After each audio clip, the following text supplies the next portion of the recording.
So what is our work about, right? Is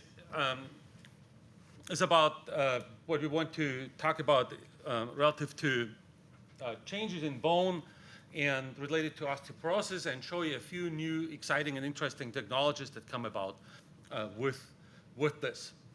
So what are we motivated by? We're motivated by the question of aging bone, osteoporosis, increase in fracture risk, and we'll show you first here an example of what bone looks like in the interior, right? It's a huge organ, right? It spreads from tip of the finger through all out through the tip of the toe. So a huge organ, and it has many different functions, right? It carries the mechanical load, it carries our weight, and therefore when we fall or someone falls, there's a risk of failure, but it has other functions of storage of calcium, storage of bone marrow, and so on and so forth.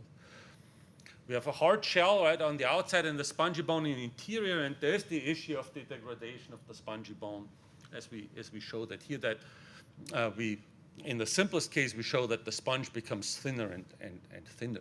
And this is a true risk, right? There are tens of thousands of bone osteoporosis-related accidents in the aging population a year, leading to degradation of quality of life in substantial ways or form. So what would you do normally? You would go to a physician and get a DEXA scan conducted. This is an X-ray, non-invasive. And what a physician would do by that essentially would get an image where denser bone appears white and less dense bone appears grayish. It has to do with the X-ray absorption. And by relating the color of the grayness to the density of bone, the physician is able to determine a measure of the density of bone, and the denser the bone, the better it would be, and that is then compared to what would be in a healthy 30-year-old adult as a normalization factor. And then you get assigned a T-score, and the T-score would say better or worse than the norm, and it compares you to essentially the healthy situation. That's all good, but it is understood from clinical trials that the DEXA scan really has a large variability, and it's not very personalized, and individuals that have the same DEXA scan can have very different risk to fracture and very different fracture incidences.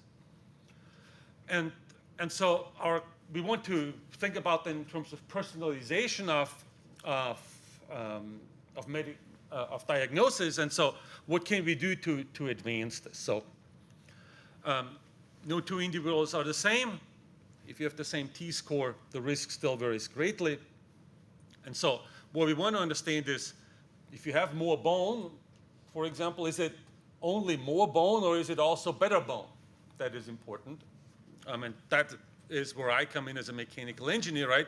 If I build a house with bad bricks, right, the house will fall down, right? I want good construction material in the same way. And I also need to know on how this construction material is arranged that my structure will hold up. And the same questions are relevant to bone. And we want to show you a few new tools and developments that help in that direction. So what is new here?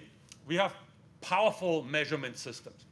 And many of you might have either gone through a CT scan, a computerized tomography scan. It's very common today. This is being done in a variety of settings. It's done in human population. It's done in the veterinary world as well. So three-dimensional pictures, not just an X-ray radiograph, but something in full 3D. When you show something on what this does on the patient and what it does in the lab, and then Joseph will show you on how you can actually deal with this large amount of data and images, right? So we can play around with the cell phone a little bit here. We'll show you that we can work with this in the computer, and then also show you and give you some pieces here. We'll pass this around in the meanwhile to use this 3D printing technology to help us understand more on what exists in this space. So there are samples in the meanwhile that are passed around. Don't be too concerned. We can remake those if something breaks off. It's not a big deal. So what's new beyond that, right? we are used to tomography.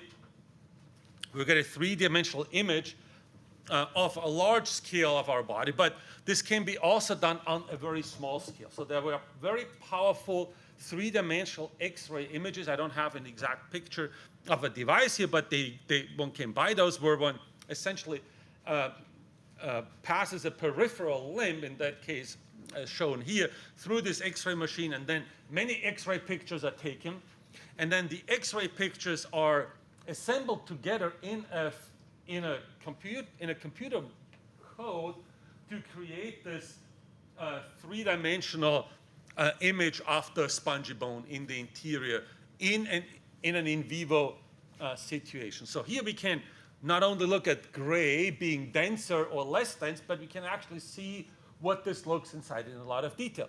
And this is astounding, right? Because each of these, what we call struts, right, or trabeculae, this is called the trabecular bone, is about 1 to 2 to 3 hairs thick. So you get a hairball, right? And you get the entire completely three-dimensional picture of this hairball. So it's computational quite expensive, so you need really powerful computers. You have a lot of data in that. We can do this also in the lab. And for example, here, this is work that Joseph has conducted.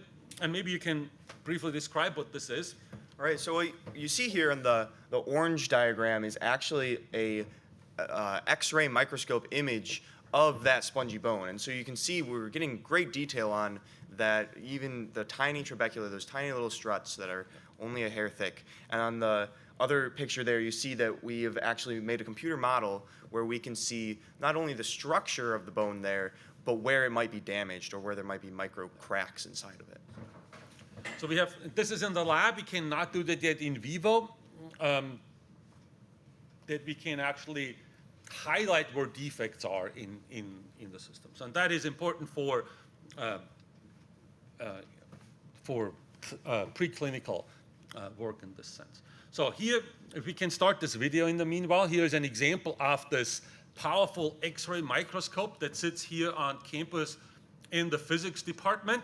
You see the size this is about as tall as I am, right, and twice as long as I'm tall.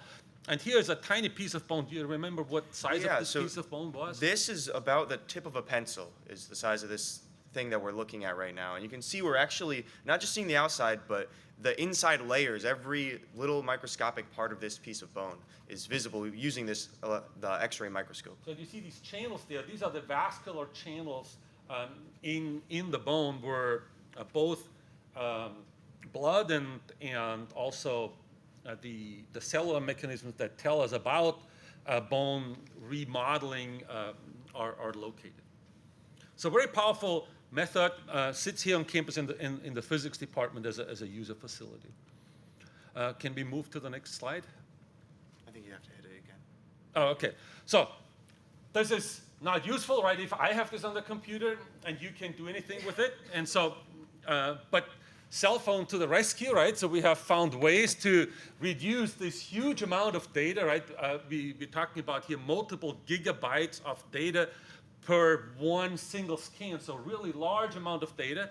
But Joseph has worked this out, and if we start the video here, he has worked this out that he can actually play this on his cell phone, right? So, for example, the new iPhone that just came out, right? There was a lot of talk about augmented reality applications. And so this is coming to the consumer, right? So in principle, you can go to the physician, to the radiologist today, and the radiologist gets this tomography. It could be an MRI, right? And you can play this on your cell phone. You get a better feeling of what actually goes on. And you can spin this around and zoom in here and sort of know what goes on inside of you a little bit more and take this home. In that sense, you're not tied anymore to the powerful computer of the physician because you have the power of the computer now at your hand with a little bit of extra work that the physician would get. So instead of taking your radiograph home, you can take this home and play this on your app at home. And really, we can do this, right? So this is absolutely doable. Just on a side, because we are mechanical engineers, we also like to analyze things, we want to put numbers, right, and hard numbers to things. And so what we do, we build what is called finite element models. You see here this piece of bone that we're passing around here, and it's sort of broken up into even smaller pieces, and we compute on these smaller pieces. And then we can say where things get red, well, this is a danger zone. Where things is not red, it's not a danger zone. We can use these kind of simulation tools that are common in structural engineering, in aerospace engineering, also on this small scale of bone, to give us some insight on what happens. And finally, a new technology, and if I start this here, is 3D printing. You might have seen this. It's called additive manufacturing or 3D printing. Essentially, what you have to think about, you have a printer at home, an inkjet printer, right? The paper goes through and puts black dots on it, right? And what we do, essentially, we do the same thing, but we do this over and over again, and we move the paper down, right? And then by each layer going back and forth, we put a little bit of ink there, and we run a light over it to make that ink hard. And then we build essentially then on layer by layer up on what this structure looks like. And this is what we passed around here. This is an example of the printer process in my lab over in Gatewood wing of mechanical engineering. And so with that, we were trying to show you, you can take this in your hand, but now you could actually also put a weight on it, right, and see, well, how much weight would that carry, right? So you could, in principle, now connect structure in your bone, in your limbs to a physical experiment and test bone in sort of a non-invasive way, right? And say, is that distribution of bone better than the other? And you could get sort of personalized assessment. You can do this through the computation, but you can do this also through an experiment. If you have looked very carefully in this, you saw that one sample was purely white, and there was one sample that had dark spots in there, and that dark spots are actually really embedded defects that we imaged out of this bone sample, and then we actually being able to import into this manufactured sample as well, and we can then say, well, if this defect is there, what does it do, right? If I'm able to remove it, will it get better? How much do I have to remove it, and where is it? So it helps us in visualization. It goes, essentially, you go to the physician, right? They have all these anatomical models. They're sitting there very classical of the skeleton, right? This is your personalized microskeleton, right? So the physician can make this for you, right? If you desire, right? If it's really necessary. But this is what this is about, right? So this is your personalized microskeleton instead of having that big model there, right? And again, this on a small scale. This is blown up, obviously, right? By a scale of 1 to 100, 1 to 1,000, whatever you desire. Anyways, I think, oh, here, this is the clicker. Sorry, I'm a little distracted. I came just out of class. And so, anyways, this is our summary. Essentially, what we've tried to show you here is what can we do beyond what's available today. New devices that are coming to the physician's office, right? This computerized tomography, not just on the big scale, right, for the whole body or for an organ, but on the very small scale as well. And hopefully for us to understand that more is just not necessarily always better, right? It's also a question, what is better? And then a few things along the way. Well, thank you so much for your attention. And your interest. Thank you very much, Thomas and Joseph.